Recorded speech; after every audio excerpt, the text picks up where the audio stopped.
para nosotras. Ya esta mañana hemos tenido el honor, la alegría de contar con la doctora Rita Segato, que no me gusta doctorearla porque le queda chiquito el título. Me gusta decir la gran pensadora incómoda de este sur del mundo.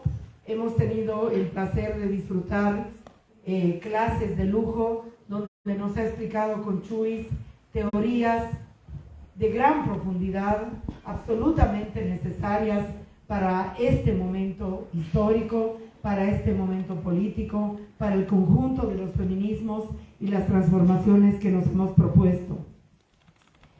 Esta noche vamos a transmitir por Radio Deseo 103.3 FM y por Facebook Live. Vamos a transmitir también esta conferencia y vamos a abrir el acto que va a ser presidido por un personaje imprescindible de lo que estamos experimentando en el diplomado de pensamiento feminista y luchas sociales del sur. Se trata de la vicerrectora, PhD, doctora María Eugenia García, quien ha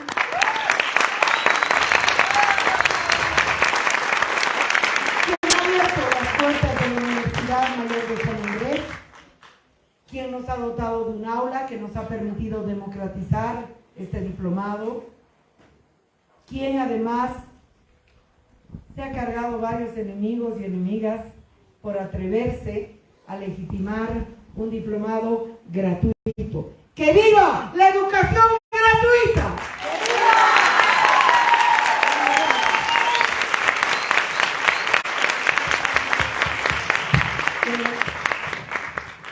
Bueno, muy buenas noches a todos. Quiero darles la más cordial bienvenida a Paraninfo, este lugar histórico, icónico para nuestra Universidad Mayor de San Andrés. Y quiero agradecer todo el trabajo realizado por María Galindo, por Mujeres Creando. Es la realización de un sueño, este curso gratuito de pensamiento feminista y luchas sociales del sur. Y en esta noche especial quiero dar la más cordial bienvenida a una persona maravillosa, a una persona que realmente nos enorgullece tenerla aquí, Rita Segato. Bienvenida a la Universidad Mayor de San Andrés.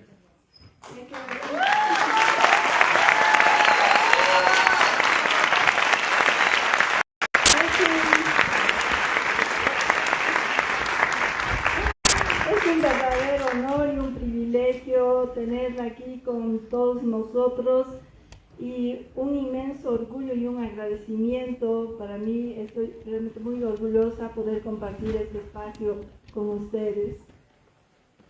Y bueno, finalmente creo que es tiempo de que en la universidad se unen o se puedan unir dos realidades, la academia y lo que como ustedes han llamado las luchas del sur.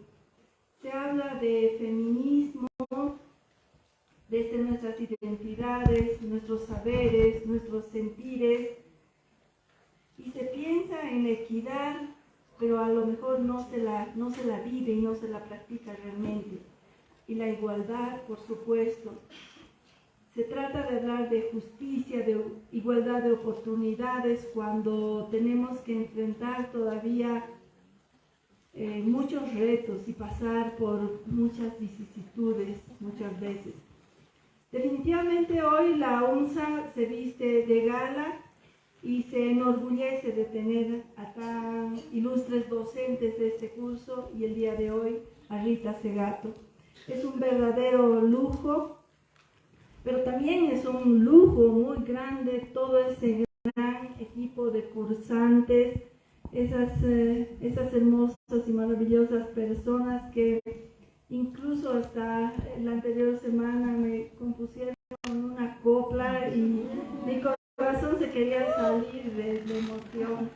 Maravilloso realmente. Gracias, María, por hacer realidad un sueño.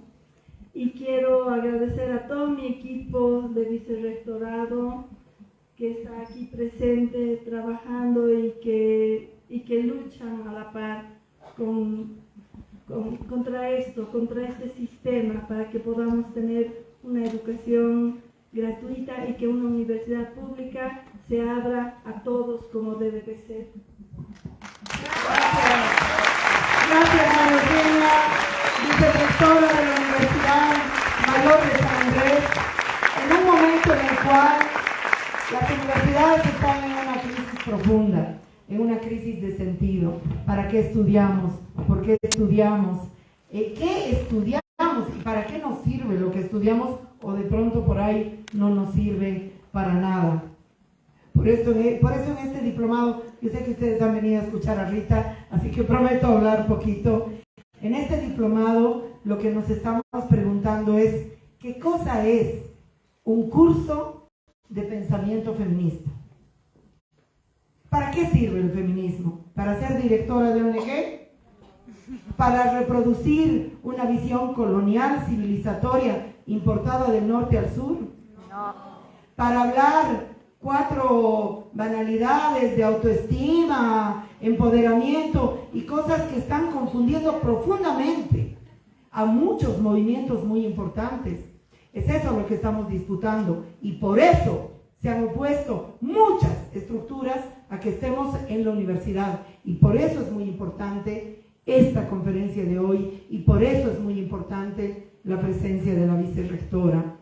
Bueno, Rita querida, entre tus estudiantes hay compañeras muy jóvenes de diferentes colectivos feministas, y hay un colectivo que nos enamora con su nombre, las mochas copleras. Porque mocha es un insulto en Tarija. Mocha es un insulto racista. Y esa mocha coplera, las mochas copleras han mandado a la más jovencita le han dicho, te vas tú. Bueno, esa mocha coplera ha organizado a todo un grupo que quiere dedicarte una copla compuesta para ti. Adelante las mochas copleras, por favor. Mochas copleras,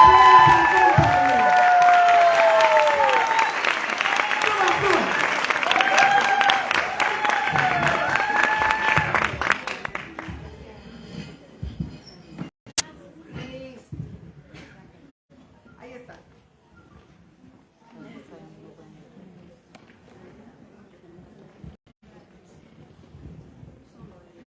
O venga, que ella las vea, que la Rita que vea.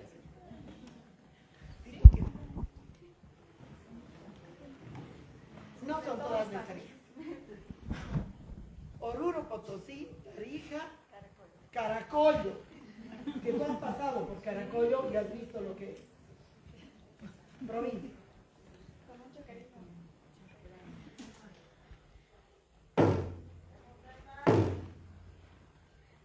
Con crueldad matan mujeres en Argentina y Bolivia.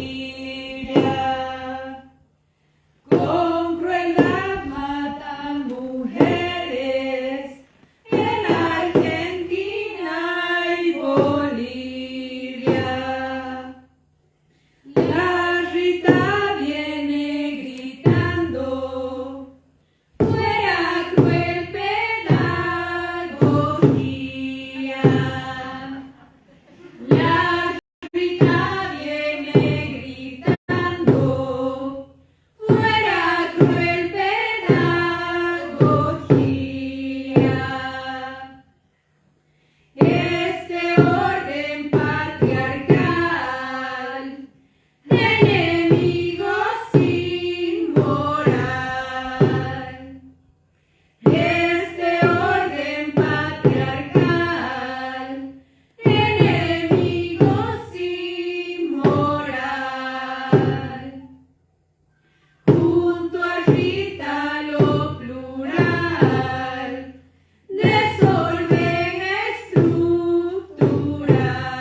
llega Rita desordenando, las feministas la abrazan y los fascistas están temblando.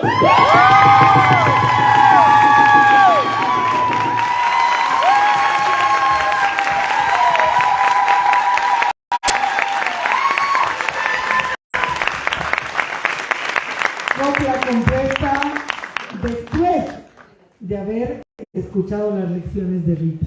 Por eso es casi un apunte. Bueno, antes de pasarle el micrófono a quien hemos venido a escuchar, yo quiero en reciprocidad, porque estés aquí, Rita, prometerte pues respetar tus ideas, honrarlas con mucha ética. Son claves fundamentales y muy profundas las que nos has dado. Quiero, compañeras, compañeros, que ustedes sepan, quizás lo saben ya, pues por una lección de Rita se pelean las más grandes universidades del mundo. Por una conferencia de Rita, auditorios de museos, de universidades, de eventos importantes, sobre todo en el norte. Rita está aquí con nosotras por generosidad, una generosidad abundante. Ha llegado con su compañero, 48 horas de viaje por tierra, con un excelente copiloto, un hermano también, Nicolás, que está por ahí. Y entonces, y además, con su equipo, la profesora Danu Gontijo, que le aporta a la teoría serratiana una clave fundamental, que es entender la mímesis de la violencia, la viralización de la violencia en el mundo contemporáneo. Son ideas fundamentales. Entonces quiero pedirles un aplauso gigante para esa generosidad, para esa humildad de primera calidad que nos está mostrando Rita, viniendo y asistiendo a un diplomado que fue inventado anteayer. Un aplauso para Rita.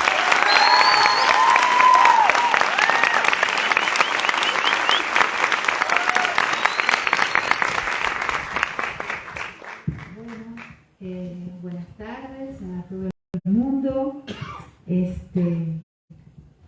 Vamos a ver cómo me va, ¿no?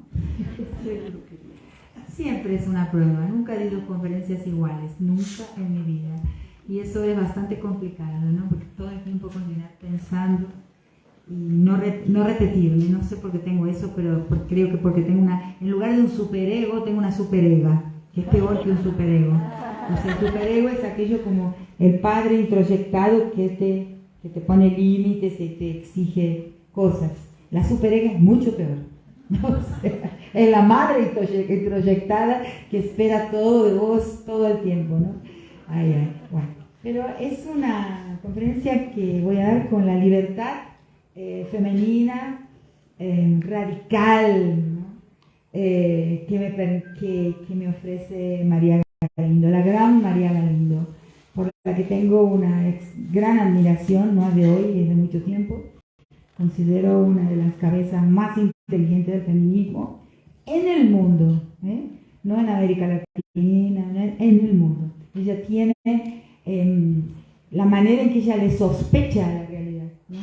La manera en que no se traga ninguna de las consignas ya formateadas y ya consabidas y ya repetidas por todo el mundo, la manera en que ella repiensa todo el tiempo es muy inspiradora y también me autoriza, ¿no? Me autoriza a hablar como voy a hablar, que es una forma muy libre, muy heterodoxa, que responde a la inspiración de este viaje, de este momento y a lo que siento. O sea, con la edad, mi manera de hablar se ha vuelto mucho un echar cuentos, ¿no? Me gusta echar cuentos, me gusta pensar en conversación. 2 cabezas piensan mejor que una, 3 mejor que 2, 4 mejor que 3, cualquiera sean esas cabezas. Conversando siempre uno piensa mejor. Las cosas más importantes que entendí en mi vida y después formulé y después pude escribir fueron en clase, o sea, hablando con los alumnos y las alumnas, y después en conferencias, en situaciones como esta, por preguntas, ¿no?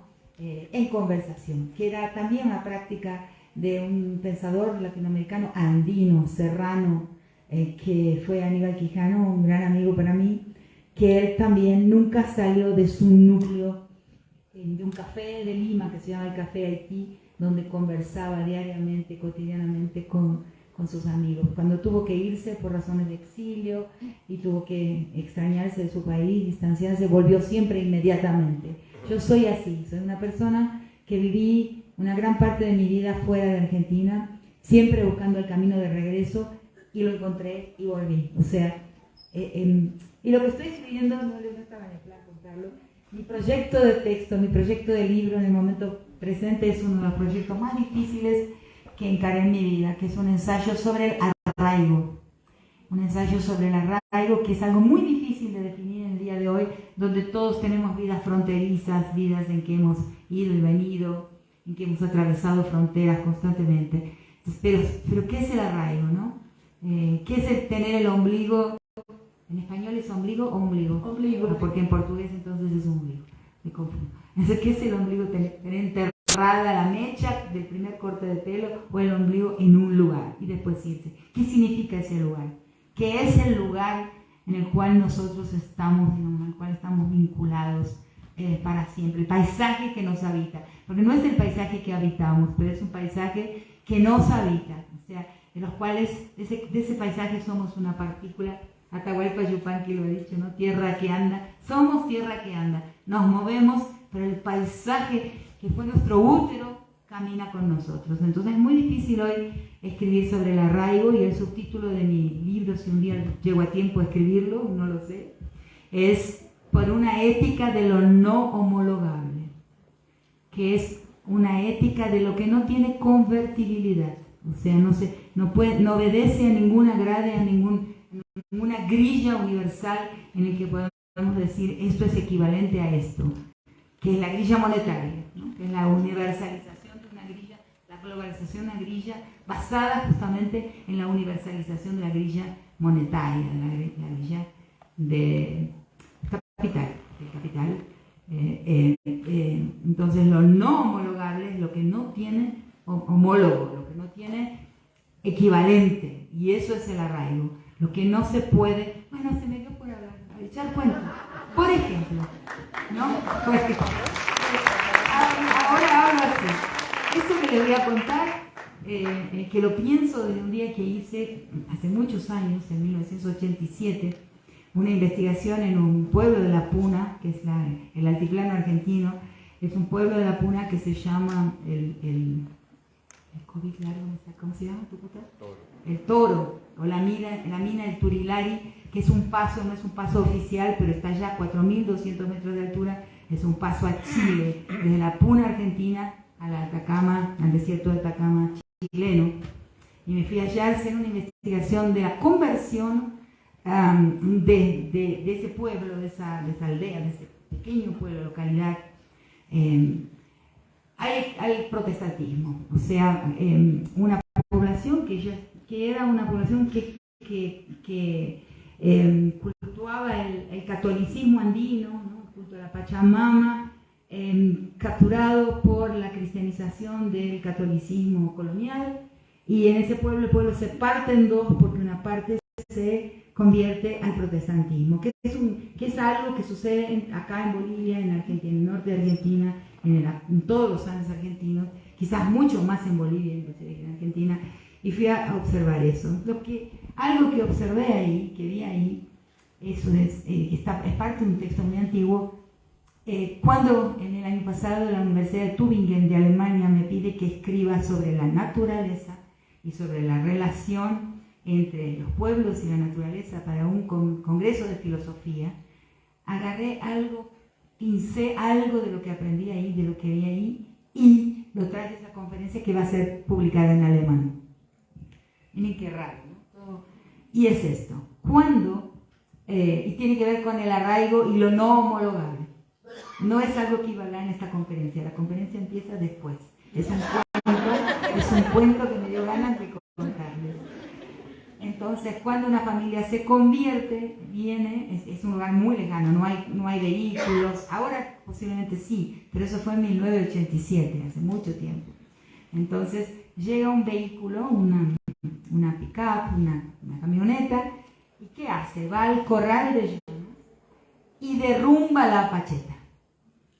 La derrumba, o sea, y con eso borra en la comunidad, borra el lugar donde la Pachamama come. Es el cordón umbilical de contacto con el cosmos que llamamos Pachamama, que ese punto que no hay otro, que no tiene equivalente, es ahí donde la tierra come, es apagado, es borrado, las piedras se dispersan. ¿Y qué pasa?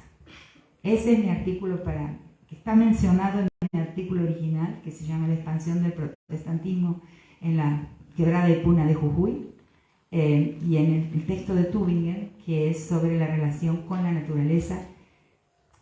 Cuando se borra el lugar único, sin equivalente posible, no homologable, donde la Pachamama, donde el ser humano tiene su cordón umbilical con la tierra se transforma en vendible y incomprable. Se transforma en mercancía.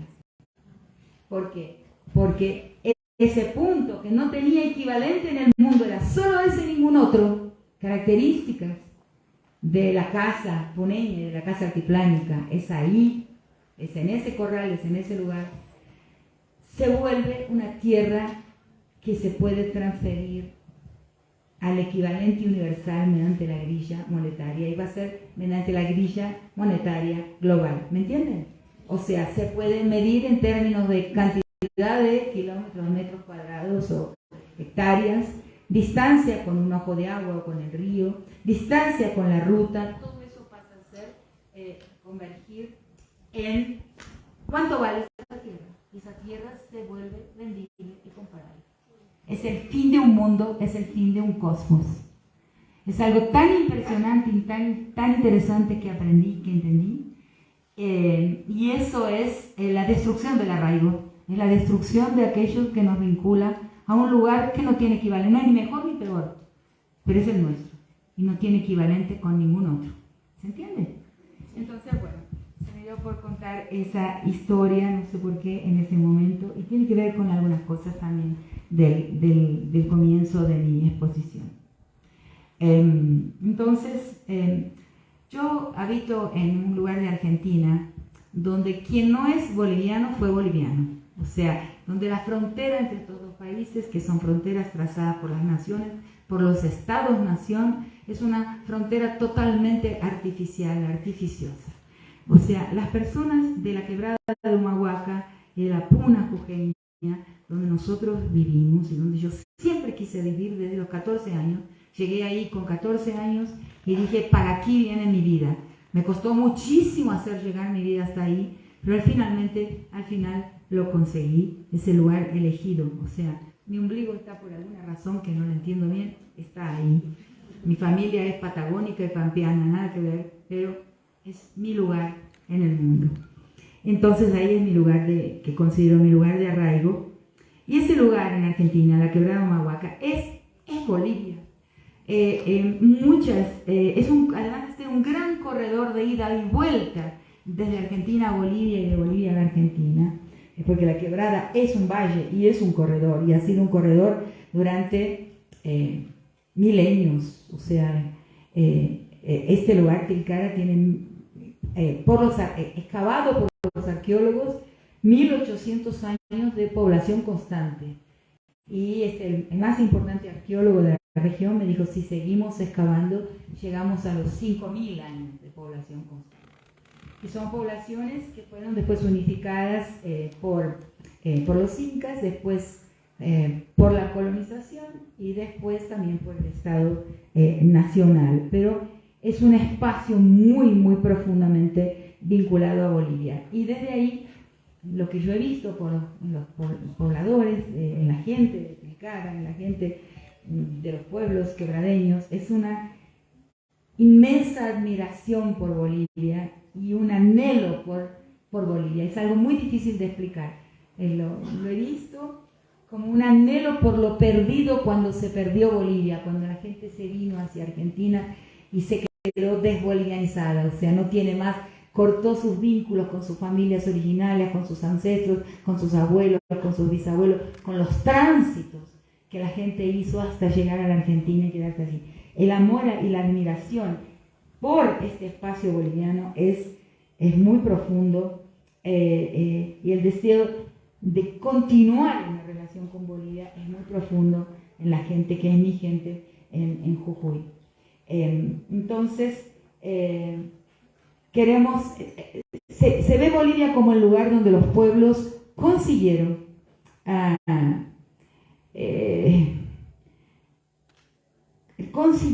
permanecer en contacto con su pasado, hacer un hilo, una continuidad histórica con su pasado, hasta que tuvieron la inteligencia estratégica, la inteligencia política, de poder garantizar una continuidad con su civilización originaria. Entonces, esa admiración por ese sagrado que les permitió esa continuidad, nos llena de admiración, y chayamos a la tierra, y eso es algo que quería contar también. En la casa nuestra donde vivimos tenemos un agujero en la tierra donde hacemos la chaya, la Pachamama, y nos gusta pensar que vivimos en un cosmos pachamama. Evuela Ramiro. Entonces, esto lo quería contar también como una introducción. Tengo dos introducciones a lo que quiero decirles inmediatamente después. Entonces, un día llego de vuelta, hace ya 13 años, consigo retornar a ese espacio, vuelvo y me encuentro de nuevo en una casa, en un espacio perdido, y en la casa se me acoge y se me dice, el día en que se chaya la Pachamama en el verano, que ahí es en el martes de carnaval, no porque sea carnaval, sino porque es un día en que se chaya la tierra, porque es la época de los cultivos, la época de la cosecha, que es diferente a la chaya de agosto, ¿no?, que es la chaya de invierno, y se me lleva a chayar. Entonces, es un cuento, es una historia sobre mí, ¿no?, como la otra sobre la pacheta, que no estaba en el plano de la exposición. Entonces, voy un año y hago lo que todo el mundo hace, ¿no? Aquí, la tierra, el aire, el agua y fundamentalmente el sol, y chayamos y hago lo mismo que hacen mis compañeros, que hacen todos los demás, chayo la tierra. Al segundo año vuelvo y hago lo mismo, repito lo que todo el mundo hace, etc. De nuevo. Al tercer año me agarra una crisis de conciencia monumental, ¿no? ¿Qué estoy haciendo aquí yo? ¿Qué hago? Estoy repitiendo una cosa que no entiendo nada. Es que es esto, Inti es el Dios Todopoderoso, de los mismos que los católicos, lo mismo, la Pachamama es la Virgen María, entonces es lo mismo con otros nombres. No, yo no me rebelé.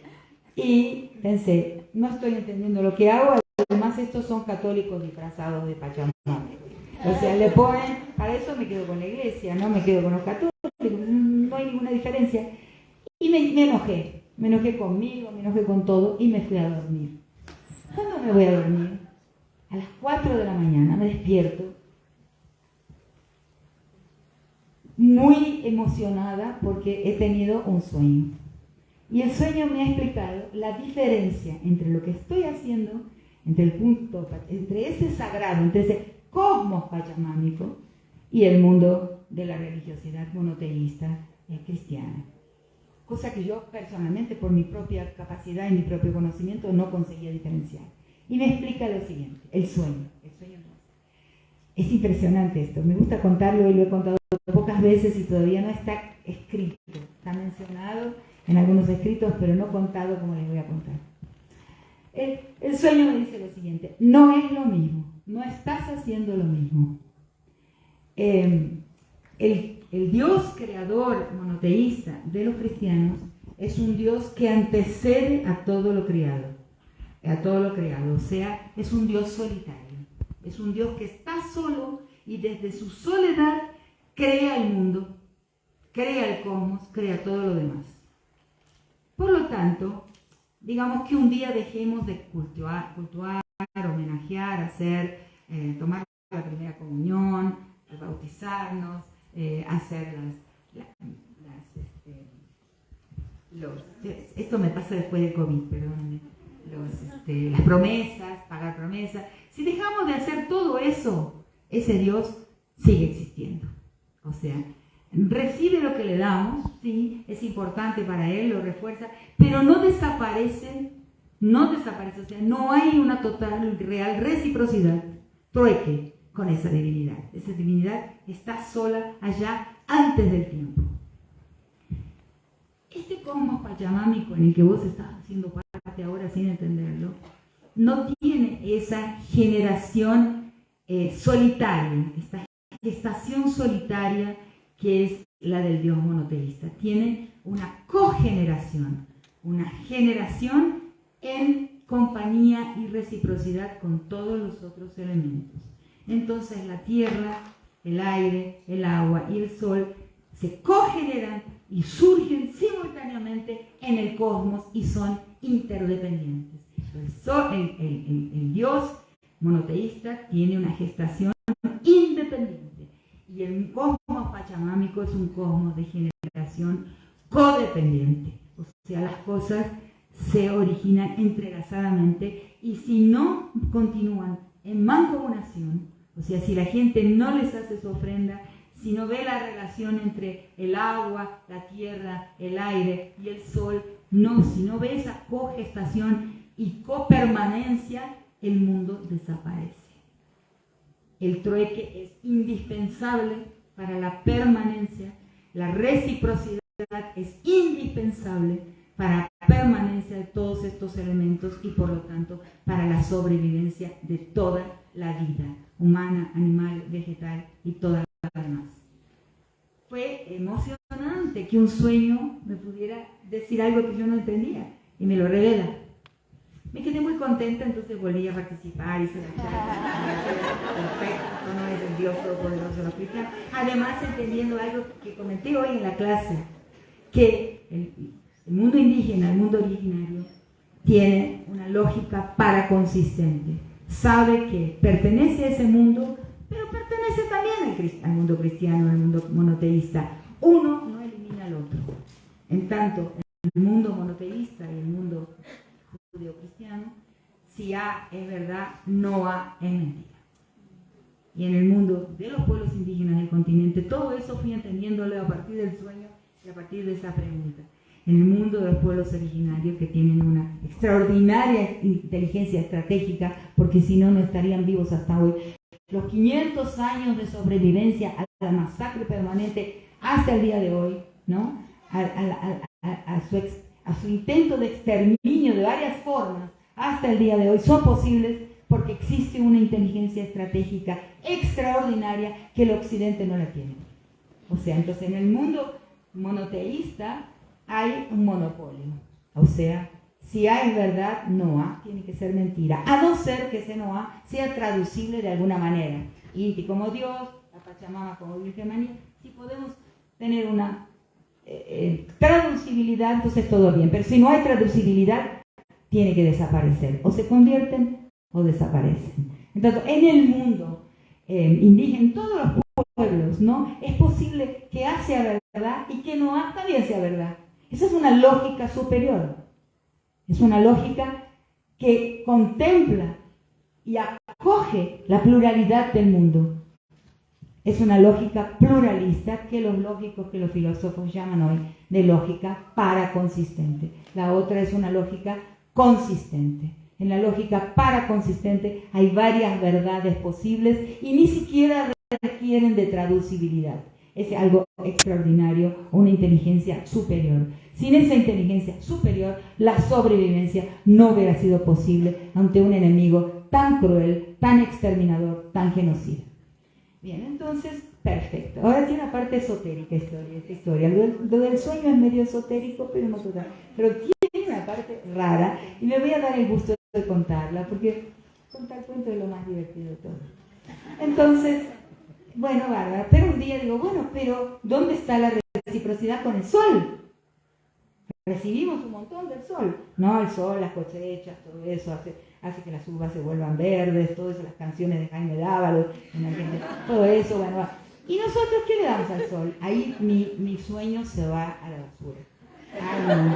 No, el sol no recibe nada de nosotros. Y ahí me pasa una cosa extraordinaria. Yo no conocía Machu Picchu por una razón, que el día en que estaba en Cusco, iba a Machu Picchu, en ese día quebró la Lloyd boliviana. Y yo venía después de Machu Picchu, iba a Lima e iba a tomar la Lloyd boliviana que quebró ese día, y iba a venir directo al Alto y a Corpa, no lo sé pronunciar, a visitar al padre Javier Albó. Entonces, que lo recuerdo mucho en estos días, mucho.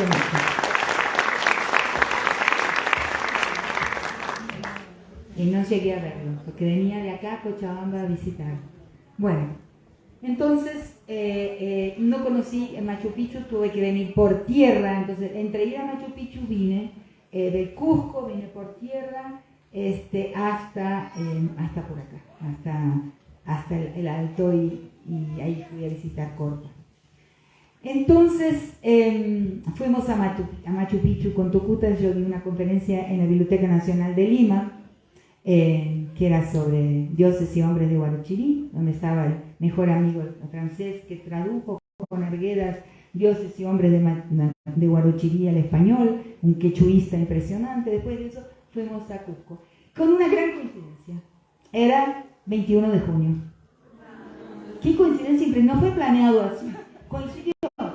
Llegamos a Lima, a Cusco, vamos a Machu Picchu y empezamos a pasear por Machu Picchu, qué cosa impresionante, no sé qué. A las 6 de la tarde, agotados, nos recostamos contra una parecita y vemos allá abajo pasar como una procesión de gente con túnicas, ¿no? Y Tucuta, como rezonga siempre reclama, siempre encuentra la razón para rezongarle a alguien. Le dice, estas son horas de andar por acá, era a las 5 de la mañana cuando sale el sol, tenían que estar acá para ver los rayos del sol, pasar por las tres ventanitas. La procesión, Tucuta, por favor, se da media vuelta a la procesión y viene hacia nosotros. Tucuta, estoy cansada. Y en el medio había un anciano muy viejito.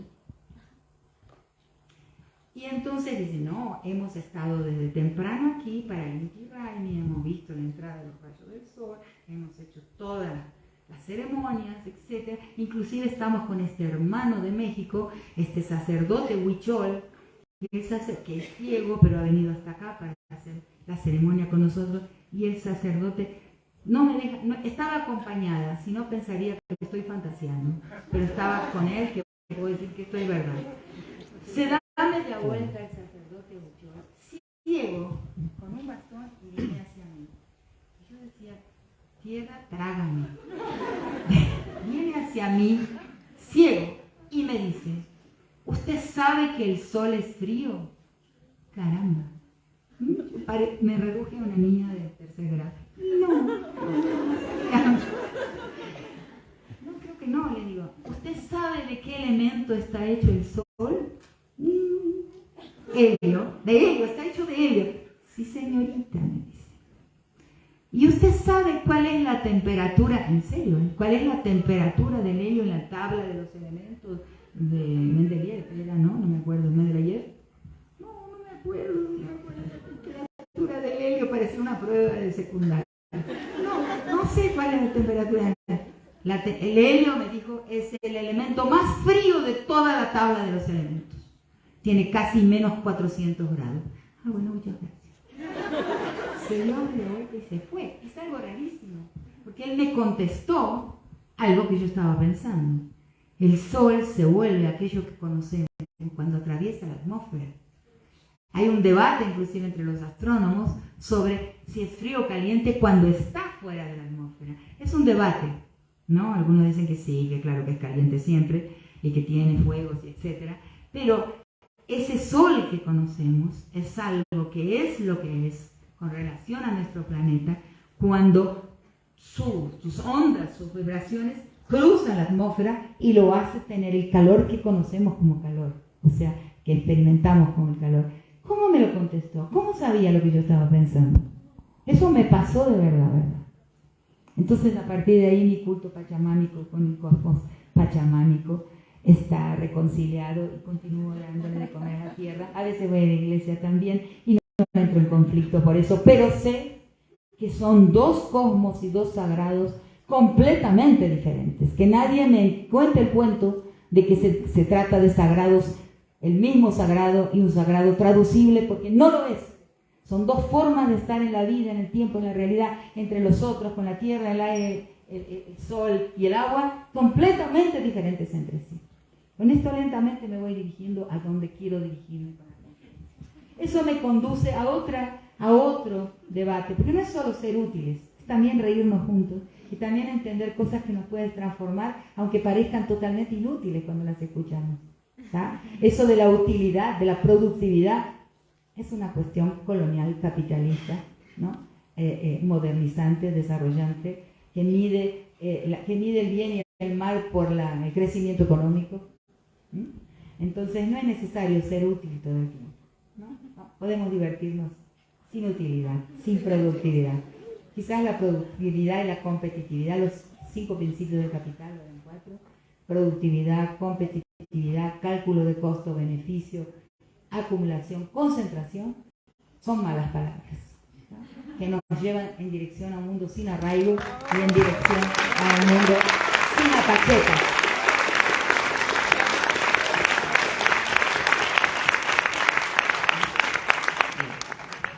Todavía no hablé de las mujeres, ¿no? Pero este es un pensamiento femenino, porque me puedo permitir todo esto y una conferencia no burocrática porque soy mujer.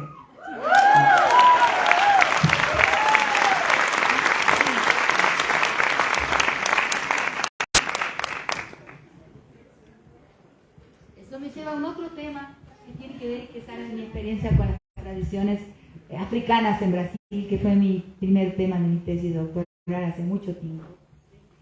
Y estaba yo haciendo mi investigación de campo en la ciudad de Recife, en el Atlántico del nordeste brasilero, una ciudad con una población muy negra, con tradiciones religiosas muy ortodoxas, muy antiguas, muy arcaicas, y tenía allí lo que llamábamos en antropología en aquel tiempo, estoy hablando de 1976, una informante, que en realidad hoy es amiga y es amiga de mi familia, se llama, tiene mi edad exactamente, Luciña.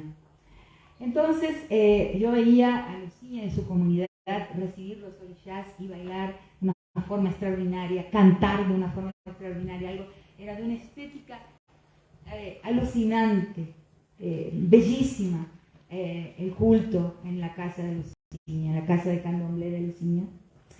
Entonces un día voy al pueblo, esto estaba en las favelas, no se llaman favelas, en los morros de Recife, la zona más pobre de la ciudad, donde está la tradición en su forma más perfecta y ortodoxa. Bajo la ciudad, bajo Recife ciudad, voy a una librería y encuentro un libro. Ese libro era de un gran pensador negro brasilero llamado Abdias do Nascimento, que escribe un libro que se llama El quilombismo afro-brasilero, que quiere decir como el cimarronismo afro-brasilero, como una política, la política de los negros cimarrones huidos en la esclavitud, que formaron sus propias ciudades, sus propios pueblos y se agruparon y, en fin, vivieron una historia propia en el pliegue de la nación. Y Abdias do Nascimento postula la idea de un teatro negro y pasa a la formación y a la inauguración de un teatro negro en Brasil como un teatro fuertemente político. Compro el libro. Vuelvo a los morros de Recife, voy y la encuentro a Luciña, le regalo el libro y digo, esto es lo que ustedes tienen que hacer. Miren, usar cómo ustedes danzan y cantan maravillosamente bien, lo tienen que usar para hacer una política negra antirracista. Estuve a punto de perder mi investigación de campo. Yo lo cuento en un artículo que se llama Ciudadanía, ¿por qué no? Y Luciña me dice, este es mi sagrado y de forma alguna, nunca, jamás transformaré mi sagrado en una política, en una batalla. ¿Qué me quiere decir? En la arena del Estado, en el espacio, en el anfiteatro, en el foro de una disputa en el Estado, en el lenguaje del Estado. Esto es mi sagrado y por aquí sigo yo. Y se enojó muchísimo conmigo. Tuve que restablecer con dificultad esa relación. Y yo a partir de ahí tenía dos salidas. Decía, bueno, estos son estúpidos y por eso se merecen ser pobres y cómo les va mal en la vida, porque no saben hacer política, porque no saben hacer política en el espacio público, como después un gran intelectual negro norteamericano vino a enseñarle a los negros brasileños a cómo se hace política en el espacio público, en la esfera pública. Se llama Michael Hanshat y una vez casi me mata porque yo lo critiqué y había sido un boxeador antes de ser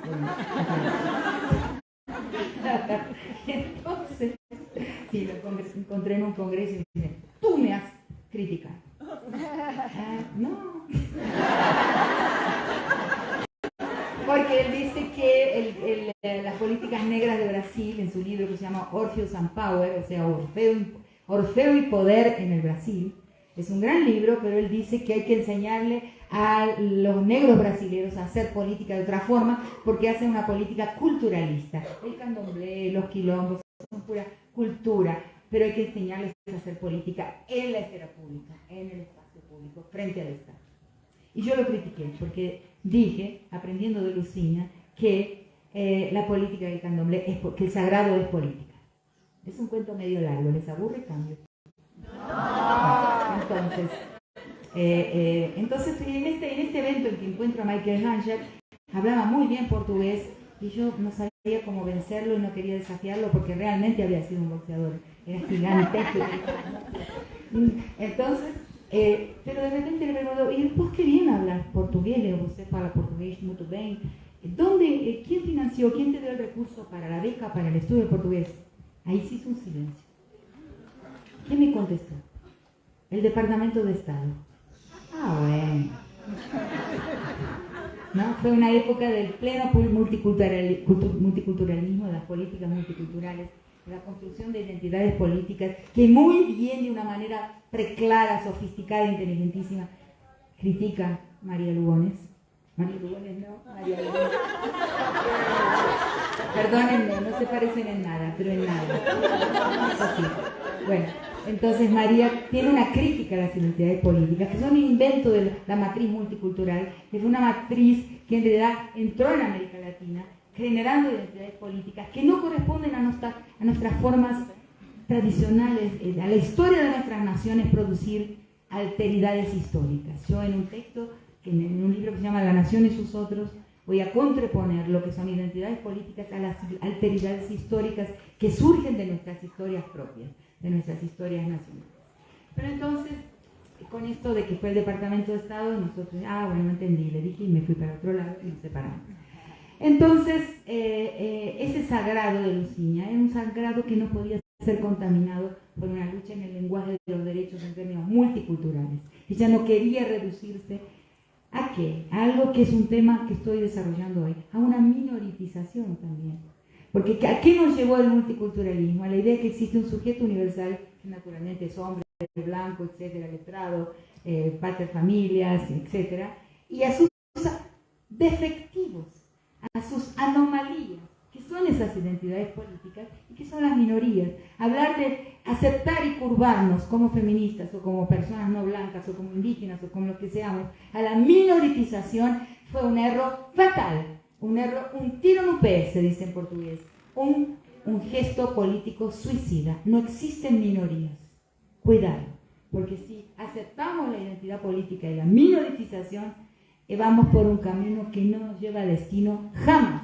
Esa fue la matriz multicultural, que fue una especie de pacto transicional entre el fin del muro de Berlín, la caída del muro de Berlín, el fin de la bipartición del globo en Oriente y Occidente, en el mundo socialista, en el mundo capitalista, y hubo una transición que fue la transición multicultural, que fue la política inclusiva. Yo milité y luché por la inclusión en la universidad, sí, pero el multiculturalismo es una trampa. Eso es otro tema que no lo voy a desarrollar hoy porque sería demasiado complejo. Entonces Entonces me pasa algo después de que Luciña me dice, no, nunca, jamás utilizaré mi sagrado para hacer política frente al Estado. Era difícil para mí. Tenía dos salidas. Tenía la salida de decir, bueno, esta gente es burra, esta gente es tonta, esta gente se merece el destino que tuvieron, o sea, que sufren, que son pobres, en fin, porque no saben pensar, no saben politizarse como corresponde. O el otro camino que afortunadamente es el que elegí. ¿Qué me dijo Lucía? ¿Qué es lo que ella me está diciendo con esta negativa a una ciudadanía tramposa, a esa desconfianza permanente del Estado? Ella me enseñó que ella sentía como después entendí que toda la tradición la siente, una desconfianza enorme con respecto al Estado. Algo que yo le llamo ahora, inspirada en esa experiencia antigua ya en mi vida, una comunidad a puerta semiabierta. La comunidad entreabre la puerta. Si se ofrecen recursos y derechos, saca la mano. Agarra los recursos y derechos que se ofrecen, o derechos como recursos también, los mete adentro y cierra la puerta lo más rápido posible y continúa su camino en el pliegue, en el escondite. A eso le llamo yo la vida en el escondite, que ha sido la estrategia histórica de los pueblos en nuestro continente, ¿no?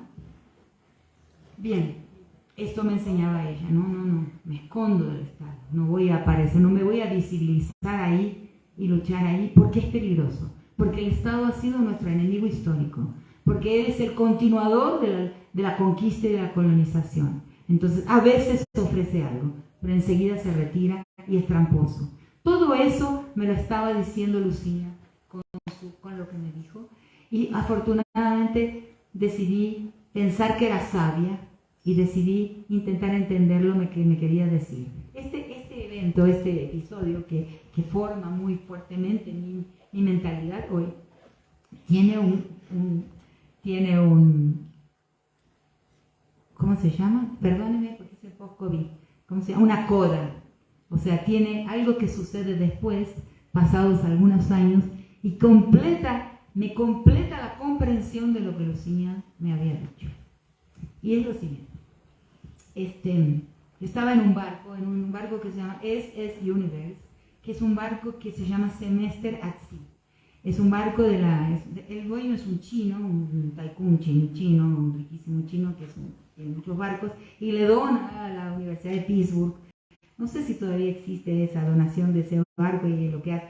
Un navío, un transatlántico para hacer un semestre at sea, o sea, donde alumnos muy ricos, pagando matrículas riquísimas, o sea, hacen su semestre universitario dando la vuelta al mundo. O sea, yendo a cada puerto, bajando en cada puerto, viendo lo que hay en ese puerto, o sea, aprendiendo, mirando a la gente, mirando las realidades del mundo. Es un lujo. Los Kennedy fueron ahí y otras familias que después iban a ser los administradores de la nación. Y algunos alumnos del Pentágono étnico norteamericano, algunos afroamericanos, indígenas, indoamericanos, otros hispanoamericanos, o sea, minorías, becados, y algunos profesores, un profesor correspondiente a cada una de las minorías en esta matriz multicultural también dan clases. Entonces, y ese año ese barco, ese navío no pudo hacer el recorrido que hace normalmente y lo tuvo que hacer más al sur porque fue el año de la primera invasión de Irak. Entonces lo hace un poco más al sur. Entonces había un trayecto que era desde el puerto de Caracas, de La Guaira, a el puerto de Salvador Bahía, y me contratan, porque yo conocía al decano, me contratan para hablar sobre el candomblé, porque el navío iba a pasar por Salvador Bahía. Entonces, para que explique a la gente la cuestión negra brasilera, la tradición negra brasilera, yo me tuve que dar unas 2 semanas de clase con un parche de Dramín. Dramín es un no, que evita que uno tenga náuseas y mareos en los barcos cuando se mueven. Y pues, bueno, entonces di clases ahí. Entonces estoy explicando esto, le estoy contando diversas cosas, un culto de posesión, un culto, en fin, con mujeres muy poderosas. ahí me encuentro por primera vez con una sociedad donde las mujeres son inmensamente poderosas, soberanas sobre su cuerpo, soberanas sobre su comunidad.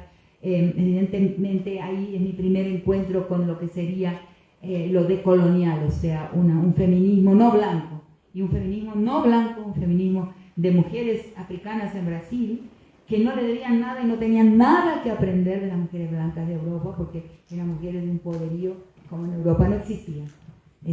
Entonces estoy contando, etc. Entonces, un hombre blanco que yo no tenía en plena conciencia de qué personas estaban en ese banco, después fui tomando conciencia, me levanta la mano y dice: profesora, ¿puedo hablarle por un momento a los estudiantes? Sí, por favor, pase. Sube, estaba con una especie de estrado dando la clase, sube, me da la espalda y les dice así: ¿entienden?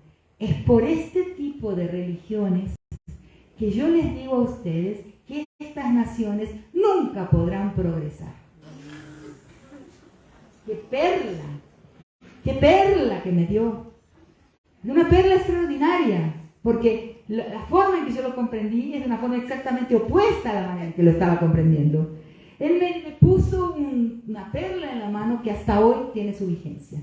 Primero, que él confirmó lo que Lucinia me había dicho: el sagrado es político, y el sagrado tiene un poder de dar continuidad a una civilización que no es folclórico, no es que la Pachamama folclore, la Virgen María sacó, no.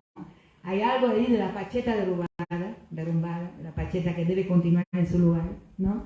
Que no puede perderse y no puede confundirse con una política de un periodo histórico que suele ser corto. Entonces él terminó el cuento de Lucinia, confirmándolo, y me dijo que estos sagrados son la reexistencia de las civilizaciones, no resistencia, porque la resistencia nos lleva a un postramiento, o sea, a una permanencia, a una inercia. La resistencia en realidad sería una forma de la conservación. Y no estamos hablando de conservación, estamos hablando de que todos los pueblos están en la historia y caminan, transitan por la historia. Entonces, la reexistencia significa reexistir cuando se intentó de varias formas cancelar la historia de los pueblos. Bien. Y ahora voy al otro tema que está profundamente relacionado con lo que les quería decir, que es lo que entendí, lo que vi y lo que comprendí en el camino que hicimos durante 2 días desde Villazón a La Paz. Y di una ruta de destrucción.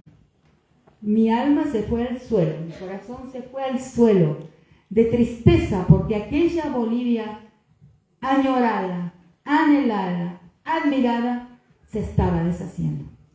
Entonces, wow, tengo que elaborarlo todavía, ¿no? ¿Qué es la plurinacionalidad? Ahí volví hoy cuando preparaba esta conferencia, que parece poco preparada, pero sí está pensada, muy pensada. Me remití a un texto de mi amigo, de mi amado amigo, fui amiga de él durante varios años, mi único confesor, Javier Aló, que es su texto sobre la ley de deslinde. Y en ese texto él dice: con la ley de deslinde hemos transformado la plurinacionalidad en los juicios por robos de gallinas. Así lo dice. ¿Entendieron? Es brutal, y así lo dice este hombre corajoso, valiente, que fue Javier Aló. Solamente la plurinacional se reduce a dejar juzgar por las comunidades los robos de gallinas. Bien, entonces eso fue lo que vi en la ruta. Las bellísimas casas comunales que en Argentina les llamamos casas puneñas, y las preservamos y las queremos porque son hermosísimas, desalojadas, deshabitadas, abandonadas y sustituidas por unas casitas horrendas, pero absolutamente horribles, hechas prefabricadas, de familias nucleares, que es otro tipo de familia, ¿no? Pintadas de colorinche, pequeñitas, vulnerables, no van a durar más que unos 7, 10 años, ¿sí? Hechas con tabiques que imitan ladrillos, que no son ni siquiera ladrillos. El abandono del adobe. Eso es un absurdo. Cuando pueblos alemanes, que los miramos como ellos el desarrollo y nosotros están redescubriendo la arquitectura en barro y construyendo pueblos enteros en barro.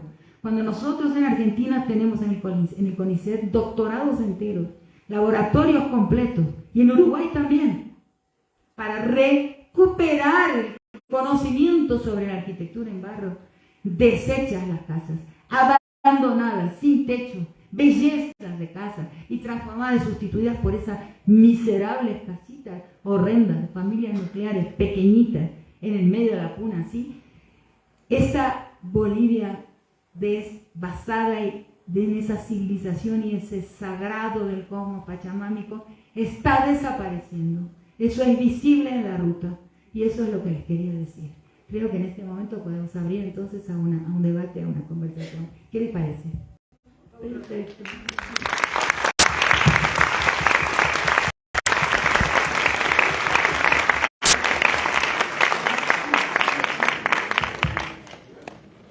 Bueno, Rita, realmente es muy interesante todo lo que nos dices y en lo personal me toca recorrer muchas veces el área rural, diferentes rutas, la región amazónica, la región altiplánica, y definitivamente comparto contigo esa preocupación. Pero también, así como en el tema de infraestructura se ve que no hay nada claro, se ve que hay un cambio y quizás se ve mucha más pobreza. También mi preocupación es en la educación. Como universidad estamos luchando por querer llevar la educación al área rural para que la gente se eduque en los lugares de donde pertenecen y también creo que es importante que la gente se quede y desarrolle el lugar y así se evita justamente la migración que tú hablabas al principio. Entonces aquí se hace difícil, son luchas aisladas, casi individuales y que cuestan demasiado. Creo que debe ser importante dejar un mensaje que esto debe ser una lucha de todos, que este es el camino y así es como han desarrollado varios países que ahora son países muy desarrollados. Me emocioné tanto con esta bronca que me dio, con esta ira, que me olvidé decir algo importante que estaba en el plan de conferencia, que es un bello ensayo de Aníbal Quijano que se llama El retorno del futuro, el regreso del futuro. Para mí, hasta que Ramiro Huanca, que acaba de llegar aquí, está presente, me clarificó, era un título extraordinario que intenté entender por mucho tiempo. ¿Cómo el futuro retorno? Claro, el futuro que fue cancelado, que fue interdicto, el futuro que fue rasurado, que fue interceptado por el proceso de colonización. Y con Ramiro me dice, no, pero ese título de Aníbal Quijano es una frase en quechua o en aymara, porque en las dos lenguas existe la idea de que el futuro está atrás y el pasado está adelante. ¿Qué quiere decir esto? Esto es algo que también lo vi en la ruta, o sea, con ayuda de tu papá. Porque él me dice, claro, están desrespetando la idea de que el futuro está atrás, no adelante. O sea, desde dónde hay que modernizar, civilizar, desarrollar, enriquecer, no es de algo que se trae de afuera hacia adentro, sino que algo que estaba ahí y a lo que hay que dar continuidad y donde hay que levantar las barreras de interdicción. Entonces, eso es la casa comunal, la casa de la familia extendida, no nuclear, la casa con su corral de rebaño y con sus varios cuartos para las varias familias emparentadas, de la casa andina, de la casa puneña, de la casa altiplánica. Desde ahí, si nosotros, los europeos, nosotros inclusive con miedo de perder el adobe, lo estamos perdiendo. intentando recuperarlo. ¿Qué pasa con Bolivia? Que lo está abandonando. Es porque han perdido la idea que está en el quichua y que está en el aymara y que dice que el futuro está atrás, no adelante. Eso es lo que es la conclusión de mi conferencia. Vamos a hacer lo siguiente. No porque no camine, no porque está parado. No es un fundamentalismo, no es que hay que volver a algo originario, no es un indianismo en este sentido. Es porque desde ahí que hay que caminar. O sea, porque la construcción del futuro viene de ese lugar atrás donde se encontraba y la conquista y la colonización lo interceptó. Eso. Abrimos tres preguntas. Ya. Entonces, abriremos a 3 preguntas y luego le volvemos. Por favor, tratando de ser breves, para que acérquese, hermana, por favor. ¿Me ayudas, Karen? Y abrimos a 3. Una. Si se presenta, compañera, por favor. Soy Verónica y me gustó mucho lo que escuché, muy interesante. Y mi pregunta es, mira, a lo mejor es bien occidental mi pregunta, pero en algunos lugares, por ejemplo, yo nací en Chile, aunque vivo muchos años en Bolivia, y me encanta Bolivia, pero por ejemplo, mi país, que es un país chileno que es totalmente neoliberal y donde se perdió el Estado en Chile. En Chile en este momento no hay nada de Estado. Lo que se intentó hacer con la Constitución, que iba a la nueva constituyente, era recuperar el Estado. Bueno, con tu charla yo entendí que el Estado es totalmente patriarcal y nuestro enemigo. Entonces mi pregunta es, luchar tanto para construir un Estado patriarcal que al final no nos ayude y nuestro enemigo. Entonces mi pregunta para ti es, ¿cuál es el camino? 2 más. Allá hay una persona de camisa blanca.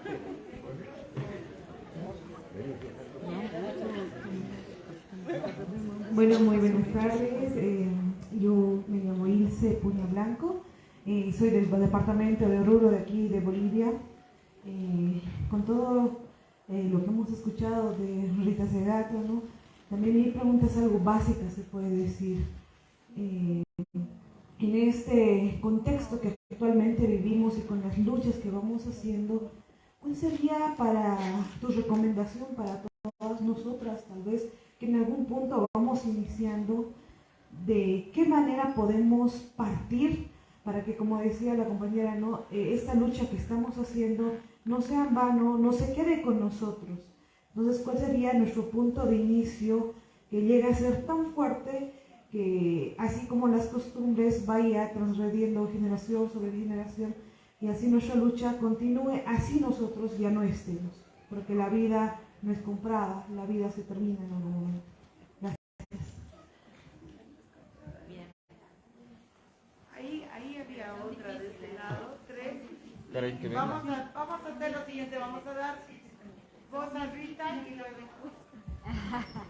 Bien, buenas noches, mi nombre es Galia, soy docente de filosofía y yo agradezco todo el engranaje de esa desontologización que tan sencillamente lo explica, ¿no? Yo quisiera tener una docente de filosofía como la Rita en la carrera. ¿Lo ve? Bueno, pero ¿qué es lo que me interesa anclar, siguiendo la línea de las otras preguntas? Que claro, ahora no lo abordó Rita, pero creo que es muy importante que tomemos en cuenta, porque su furia es la furia nuestra también. Es decir, cómo, y creo que si bien es una responsabilidad, voy a decirlo así, en primera línea de los bolivianos, es también una responsabilidad de todos los que queremos no rescatar, sino hacer vivir aquello por lo que podemos revivir, ¿no? Entonces, que tú lo has graficado tan lindo con el tema de la construcción de esas estúpidas casas, ¿no? Que, como tú bien dices, no tienen futuro, en realidad, no tienen futuro, ¿no? Serán obsoletas inmediatamente. Claro, pues, ¿no? Entonces, ¿cómo nosotros, y cuando hablo de nosotros hablo fundamentalmente en primera línea en esa perspectiva de filosofía feminista, de política feminista, podemos traer ese espacio esa frase tan linda que ha estado aquí reflejándose todo el tiempo, ese maternar que es una acción política, ¿no?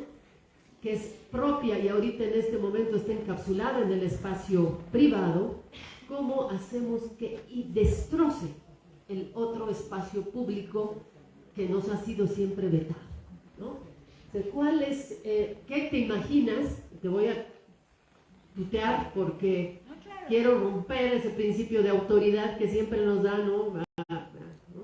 O sea, yo te admiro hartísimo y te he escuchado y leído mucho, más escuchado que leído, porque creo que eso que tú haces es la lógica del pensamiento irruptivo, también femenino.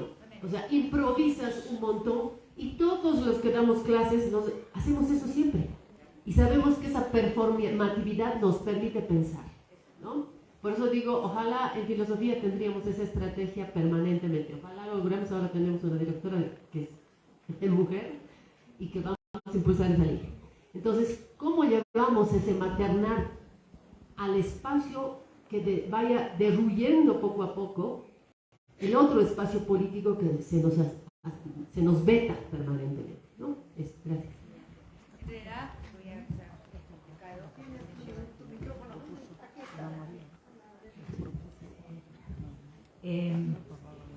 Es así, las tres preguntas en realidad me están preguntando prácticamente lo mismo. ¿Qué hacemos, no? ¿Cómo se hace? ¿Cómo se sale de ese impasse? Evidentemente yo no tengo la bola de cristal y sobre eso voy a decir primero una primera cosa y después voy a decir cómo pienso yo esa salida. ¿Por dónde conseguimos reorientar la historia en otra dirección más benigna para más gente? Que es simplemente eso, ¿no? Cómo reorientar la historia hacia otro horizonte. Y ahí hay que hacer una pequeña digresión diciendo que yo no hablo más en utopía. No uso más la palabra utopía porque ella fue malograda. O sea, ¿cómo fue malograda? Haciendo un retrato del futuro de cómo debe ser. O sea, cómo debe ser el futuro. Eso yo lo viví y me hizo daño en mi juventud y mi adolescencia de militancia, en que la utopía era un futuro prediseñado. La sociedad futura tiene que ser así, ¿no? Es inclusive una deturpación, una forma de malograr hasta el propio pensamiento marxista, que genera una idea de utopía, de futuro obligatorio. Entonces dejo de hablar de utopía y hablo de horizonte abierto. La idea de que la historia es incontrolable, imprevisible y desconocida. Vamos en la dirección, nos vamos moviendo todo el tiempo en la dirección de un horizonte abierto y no previsible, pero sí nos movemos. Nos movemos hoy y ahora. Esa es una idea. Cambia fundamentalmente la forma en que estaban estructuradas las militancias en mi juventud, ¿no? Y ya hasta hoy en los progresismos. Hay algo arcaico en los progresismos porque ellos van a repetir algunos conceptos, algunos métodos de la política que son del pasado y que son de un pasado derrotado. ¿Qué son? Esta idea de una utopía como futuro predefinido es una imbecilidad total, porque si hay algo que no se puede controlar y predefinir y conducir es la historia. La historia es siempre sorprendente, como un animal que va así dando coletazos. Y la prueba más grande es el fin del muro de Berlín, el mundo entero mirando al muro. Nunca nadie pudo decir exactamente qué día y cómo iba a caer. ¡Ra! Cayó. Y eso, a la historia hay que pensarla así. Y luego las dos pavadas que son el centralismo democrático, o sea, uno piensa y el resto obedece, que en realidad no es un centralismo democrático, sino un verticalismo democrático. Uno piensa y el resto simplemente aplica, obedece, y si se te ocurre en el partido político debatir o divergir con aquel que piensa y los otros, chao, estás fuera, ¿no? Y la tercera idea, la acumulación de fuerzas. La acumulación de fuerzas es la tercera idea imbécil que orientó por mucho tiempo y orienta todavía muchos de los progresismos y que vienen de luchas perdidas, de luchas fracasadas, ¿no? Y ahí digo mi frase de ningún patriarcón hará la revolución, que quiere decir que todos esos intentos de reorientar la historia hacia un destino, hacia un horizonte más benigno, hasta ahora vienen fracasando. Y quien me quiere decir que no es así, por favor me explique, porque me daría una gran alegría saber que estoy equivocada. Entonces, ¿cómo hacer? Y yo ahí he pensado en eso de maternales políticos. Maternales políticos es una frase que mucha gente no entiende porque se deriva de un pensamiento entero de cómo pienso la política y la pienso en la historia. O sea, ahora tengo que hablar un poco más, perdónenme, y son las 3 preguntas respondidas así. ¿Cuándo viene el proceso de la conquista y la colonización? Y después de la colonización, de acuerdo con Quijano, viene la modernización. O sea, no hay modernidad sin colonialidad. Cuando hablamos de modernidad tenemos que siempre recordar que es colonial modernidad. No hay, sin el proceso de conquista y colonización, no hay capitalismo, porque sin Potosí no hay acumulación primitiva. Sin las minas americanas, ¿no? Ouro Preto, Potosí, no hay acumulación primitiva. O sea, el camino al capital, habrá riqueza, pero no capitalismo. El capitalismo nace, podemos decir así, en Potosí. Ahora cuidado, ¿no? Porque miremos Potosí. Fue la ciudad más rica del mundo entero, por 5 décadas, posiblemente por medio siglo. ¿Y qué es Potosí hoy? ¿Hay algún trazo, algún rastro, alguna huella de esa extraordinaria riqueza? No. Entonces, cuidado con Uyuni, porque le va a pasar lo mismo. Si no aprendemos de la historia, ¿para qué estudiamos historia? ¿Y para qué estudiamos geografía? No sirve de nada. Cuidado, porque es así. No existe minería benigna, no lo existe, no lo hay. En Argentina, que es un país cuyo territorio es desierto el 70%, porque hablamos de las pampas, hablamos de los humus, de la tierra argentina, de los cultivos, etc. No, el 70% del territorio argentino es desértico y se está desertificando más, como Chile. En Chile, ¿dónde está la compañera chilena? No hay agua. Estuve en Chile 2 veces este año pasado y no hay agua. Hasta los barrios más ricos que uno no esperaría eso tienen horarios en que hay agua y horarios en que no hay, días en que hay agua y días en que no hay. Se está desertificando nuestra América del Sur, por lo menos Chile y Argentina claramente. El litio desertifica. Tenemos que tener cuidado, porque sin agua no vivimos. No contamina, pero sí desertifica. Entonces es esto. Estaba diciendo esto porque entonces con la colonización surge la raza, inventa la raza, el capitalismo y también la modernidad, porque la idea de lo nuevo, de la novedad, del descubrimiento aparecen por primera vez en la historia como valor, porque antes el valor siempre emanaba de la historia sagrada. La autorización para todos los descubrimientos y las nuevas tecnologías tenía que venir de un pasado sagrado. Y con el mundo nuevo, con el nuevo mundo, lo nuevo se vuelve un valor en sí. La autorización viene del futuro.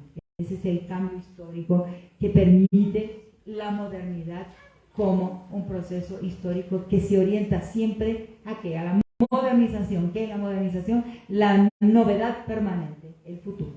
Hay que entenderlo así. Entonces, en ese proceso de modernización colonial siempre colonial, porque la modernización es también blanqueamiento y la vemos como blanca, porque pensamos no solo con el conocimiento, no solo con la razón, pero pensamos también con la imaginación, con el diseño, con la imagen. Y cuando pensamos en la imagen de lo moderno, nos viene el mundo blanco, ¿sí? Que no es el nuestro, de ninguna manera, que no es nuestro paisaje. Bien, en ese proceso, que lo describí ahora de la forma más rápida posible, sucede algo que tiene que ver con la cuestión de género, que tiene que ver con con la política y que tiene que ver con las mujeres, con nosotras. O sea, antes de eso existían dos mundos. El mundo, que como es la forma más perfecta de hablar de ellos, es el mundo que se lo saco del lenguaje de los pueblos negros de Ecuador. El mundo casa afuera, el mundo de los hombres, el espacio público. La guerra, el comercio, la parlamentación con los otros pueblos, con las otras familias, y después con el conquistador y después con el Estado. Es el trabajo de los hombres, casa afuera. Hay una división de trabajo que acompañó la historia de la especie por mucho tiempo. Y el mundo casa adentro, el espacio doméstico. Pero los vemos confundidos, porque ambos mundos eran dotados de su propia politicidad. El mundo casa afuera, siempre lo hemos visto como el espacio público plenamente político, pero nos hemos olvidado que el mundo casa adentro, el espacio doméstico, no era, y en esto quiero corregir a una de las personas que me preguntó, no era ni íntimo ni privado. Y como en muchos lugares de nuestro continente, y como en esas casas comunales que se están destruyendo, en esos espacios, en esas casas comunales, ese espacio doméstico no es íntimo y no es privado. Es doméstico, pero lo doméstico en ese mundo precolonial y donde existe hasta hoy no es sinónimo, y lo repito porque es importantísimo, porque lo tenemos muy inculcado que lo doméstico es íntimo y es privado, y es falso, porque por muchísimo tiempo en la historia lo doméstico fue plenamente político. Ahí existía una gestión de la vida, una manera de administrar la vida y de garantizar la sobrevivencia de esa familia extendida que vivía ahí, y las mujeres teníamos ahí un inmenso poder, aunque no habláramos en el espacio público, porque hay del hombre, y eso es para Bolivia, para los Malcus, es muy cierto también. Hay del hombre que tomara una decisión en el espacio público que contrariara la decisión del espacio doméstico. Hay, pero hay, porque, como se dice en portugués, cobraba una buena paliza cuando volvía a casa. Una paliza que no necesitaba ser física, aunque a veces lo fuera, pero una paliza de no poder comer bien, de no tener la platita, en fin, una serie de cosas que no le serían concedidas, que no le serían dadas, porque en ese espacio doméstico residía un poder y una gran incidencia en el destino de la vida colectiva de esa comunidad. Lo que se rompe con la modernización, lo que se expropia, lo que se roba, es la politicidad de la gestión doméstica. ¿Y qué quiere decir esto? La politicidad de las mujeres. Nosotras quedamos totalmente expropiadas de nuestra politicidad y de la percepción y de la representación de que lo que hacemos todo el tiempo tiene una enorme incidencia en el destino colectivo. Eso se ofusca, se niebla, se borra, se oscurece, no se ve más, y sin embargo continúa a ser verdadero. Pero no se lo reconoce. Por eso cuando nos matan, eso es muy importante verlo, cuando el feminicidio, cuando nos asesinan, siempre eso se va a embolsar, se va a guardar en el bolsillo de la intimidad. De alguna manera es una muerte íntima. Es falso. La agresión contra las mujeres, la violencia contra las mujeres es una violencia política, plenamente política, aunque parezca y se revista de intimidad, de celos o de lo que quieran. Es una violencia de un sistema político que es el patriarcado y que no nos permiten verlo, por eso de la privatización de la familia nuclear, la de las casitas coloridas que hoy se esparcen ridículamente y que son enormes, que tienen una inmensa obsolescencia, como todo el mundo del capitalismo y de la modernidad. Modernidad y obsolescencia son sinónimos. Si no, vean ustedes cómo les cambian todos los días las reglas de cómo se entra en el WhatsApp. Todos los días hay una reformatación del WhatsApp. Yo a veces pienso que eso es premeditado. O sea, nos cambian el formato de las cosas con que operamos y tenemos que reaprenderlas constantemente, porque obsolescencia y modernización son sinónimos. ¿Me entienden lo que estoy diciendo? Bien. Porque estoy hipersintetizando una idea. Entonces, ahí las mujeres caemos. En portugués se dice despencar. Tenemos una caída abrupta en nuestro poder y en nuestro prestigio. Nos transformamos en seres cautivos, capturados por un espacio que es privado y que es íntimo, de 4 paredes, la familia nuclear. La nuclearización de la familia es lo peor que le ha pasado a la humanidad. Ahí morimos. Y ahí nadie se hace cargo de nuestra muerte, porque bueno, los otros días yo me peleé con un hombre en el aeropuerto porque le retorció la oreja a su hijo, que casi se la arranca, porque el niño lloraba. Entonces, un hombre muy fuerte, me acerco y le digo, usted no puede hacer eso, está todo, eso es crimen. Pero es mi hijo, me pertenece. Pobrecito, le digo, que tiene la mala suerte de ser su hijo. Salvé la vida ahí porque casi me pega también, ¿no? Un bruto, una bestia, como hay muchos, una bestia indignada. Y entonces la mujer pasa a la domingo y me dice, muchas gracias, señora. Me partió el corazón, me partió el corazón.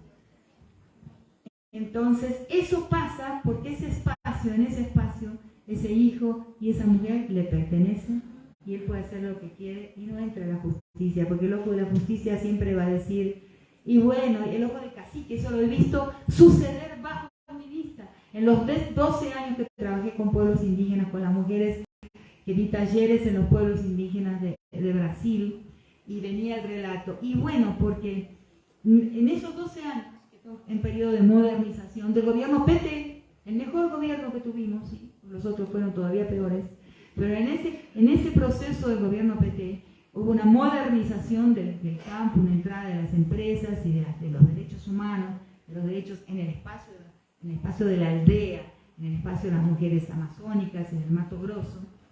Y bajo mi vista, porque en esos 12 años estuve presente, estuve dando talleres en esa región, las mujeres eran más golpeadas, aumentó la violencia doméstica, aumentó los golpes que recibía, aparecía una mujer con el brazo cortado por un machete, con la cadera rota por un golpe de marido antes, algo que antes no existía. Entonces me decía, y que ya el cacique, y bueno, el cacique dice, bueno, es la casa de ellos, es la nuclearización de la familia, el desaparecimiento de la mirada colectiva sobre el espacio doméstico, es la privatización y transformación en vida íntima del espacio de lo doméstico. Eso ha sido fatal para nosotros.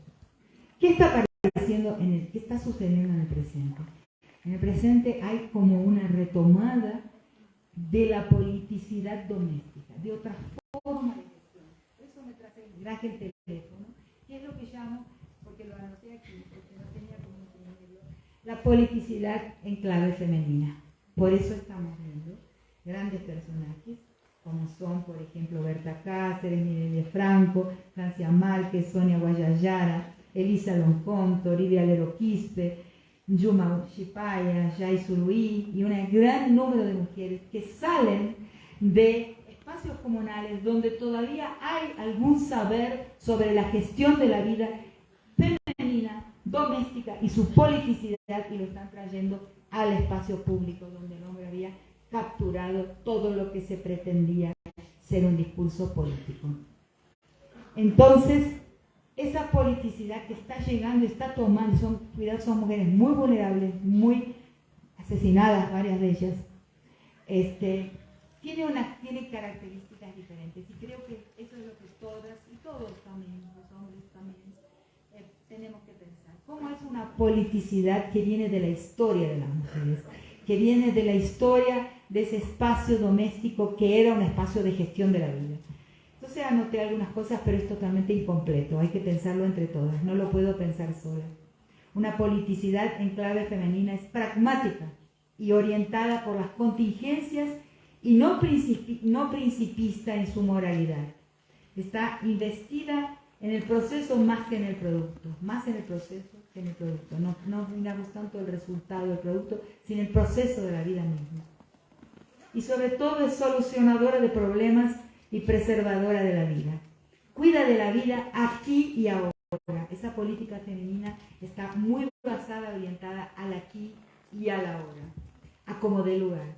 Es inmanente y no trascendente, del estar y no del ser.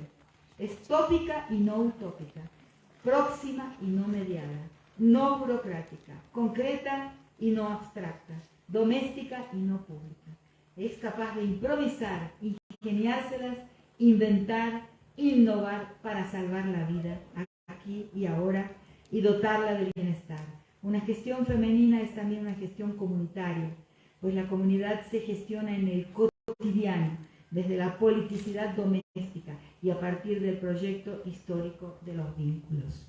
Entonces yo veo que lo que puede cambiar la historia es retomar la historia de una domesticidad ni privada ni íntima. Tenemos que pensarlo entre todas. No soy capaz de ir más allá de esto.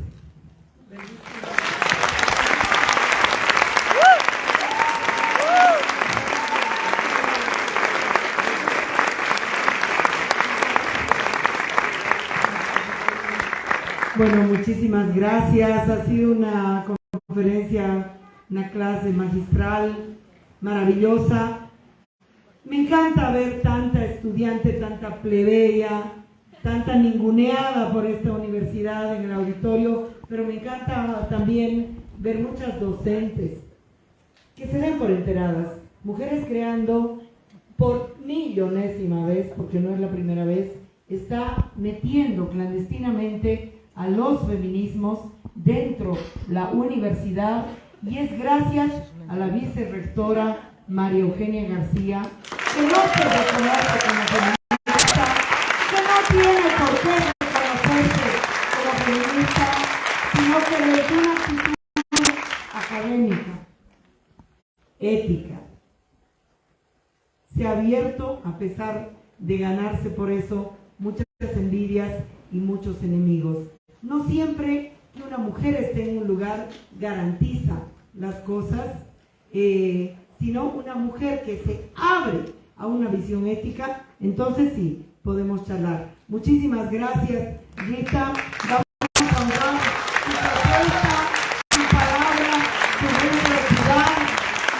Cerraremos con un beat de la copla. Que vivan las notas copleras, pero vamos con un beat de la copla. Eso, volvemos, cerramos con la coplita.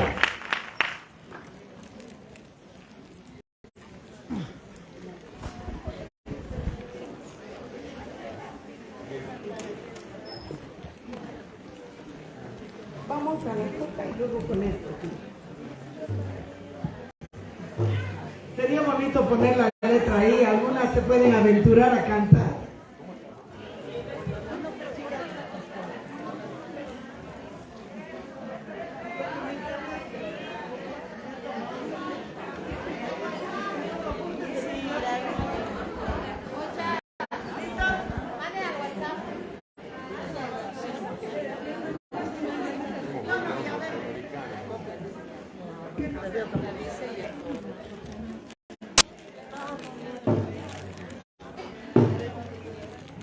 Con crueldad matan mujeres en Argentina y Bolivia.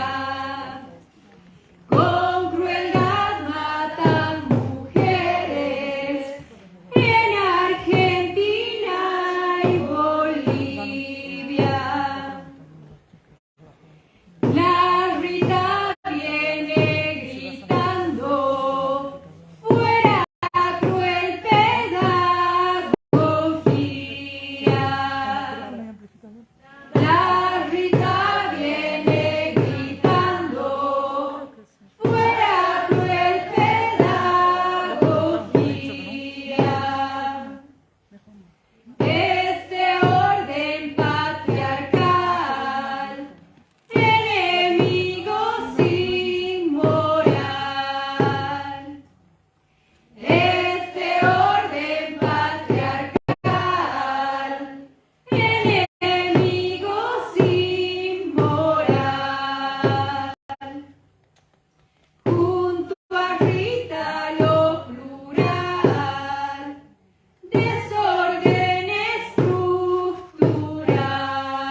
Bueno, le vamos a pedir entonces a la vicerrectora María Eugenia García que sea quien cierre este acto tan lindo. Rita, como había dicho al principio de este importante evento, para nosotros ha sido un verdadero honor tenerte aquí. La Universidad Mayor de San Andrés se ha vestido de gala en esta noche y te agradecemos profundamente todas esas enormes y profundas palabras que nos has transmitido. Nos hacen pensar, nos hacen reflexionar y nos dejan pensando y pensando en tantas cosas, en muchas cosas que realmente son importantes e imprescindibles para la vida. Quiero agradecer tu presencia no solo esta noche, sino en el curso, y es por eso que quiero entregarte un certificado como muestra de un profundo agradecimiento a toda esa transmisión de conocimientos que tú nos das. Gracias.